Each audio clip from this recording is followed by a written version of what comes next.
Nous annonçons que le Christ s'est réveillé de la mort. Pourtant, parmi vous, certains disent « les morts ne se relèveront plus ».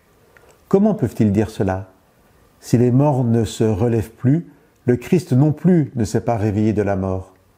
Et si le Christ ne s'est pas réveillé de la mort, nous n'avons rien à annoncer et vous n'avez rien à croire.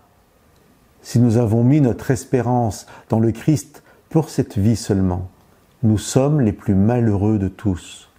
Mais en réalité, le Christ s'est réveillé du milieu des morts. Parmi les morts, le Christ s'est réveillé le premier pour que les autres morts se réveillent aussi. Le Christ, le premier, s'est déjà réveillé de la mort. Ensuite, ceux qui sont au Christ se réveilleront quand il viendra.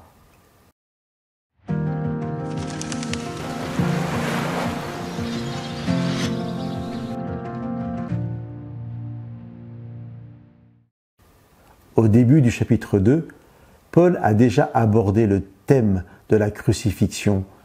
Je vous lis le verset 2. « En effet, au milieu de vous, je n'ai rien voulu savoir sinon Jésus-Christ, et Jésus-Christ cloué sur une croix. » Au chapitre 15 de cette même lettre, Paul reprend le thème de la crucifixion du Christ, de sa mort et de sa résurrection.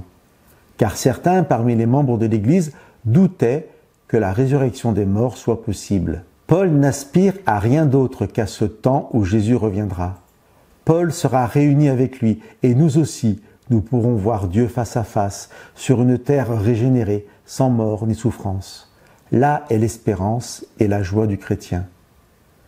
Bien évidemment, nous trouverons dans la parole de Dieu et dans les lettres de Paul des passages nous invitant à être dans la joie du salut ici et maintenant.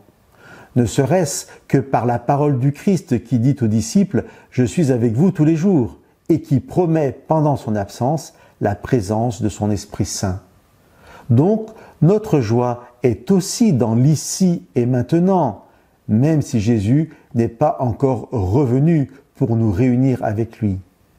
Mais notre espérance demeure dans son retour pour que nous soyons pour l'éternité en sa présence. Si nous avons mis notre espérance dans le Christ pour cette vie seulement, nous sommes les plus malheureux de tous. Malheureux, bien évidemment, car la mort éternelle serait notre seul horizon, mais malheureux aussi, car pour l'éternité, séparés de Dieu et de son amour. Or, chers amis, Jésus-Christ est ressuscité, et lorsqu'il reviendra, ce sera aussi le temps de notre résurrection. Que Dieu vous bénisse dans l'espérance de son proche retour.